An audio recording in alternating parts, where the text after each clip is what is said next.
सापखुन्डा यो माथिबाट कलकल झर्ना सर्प जस्तै बगिरहेको छ।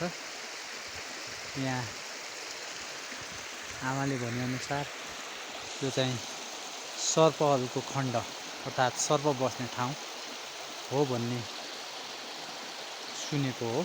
र अहिले यो सापखुन्डामा ढुङ्गा नै ढुङ्गाले भरिएको छ। गत सालको यो बाढीले सापखुन्डालाई बगाएर लगेको छ र यहाँ ढुङ्गा पुरै थुप्रिएका छन्। त्यसलाई पानी चाहिँ साप जस्तै सर्प जस्तै बगिरहेको छ चारैतिर।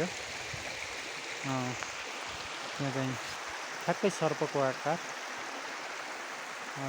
यो चारैतिरको सर्पको जङ्गल के अरे यो सापखुन्डा नजिक रहेको जङ्गल हो। रमणीय ठाउँ। यहाँ चाहिँ खुन्डै खुन्डाहरू जस्तो देखिन्छ, तर बाढीले बगाएर गएको कारणले गर्दा त्यो सापखुन्डाको अस्तित्व नै मेटिएको जस्तो देखियो।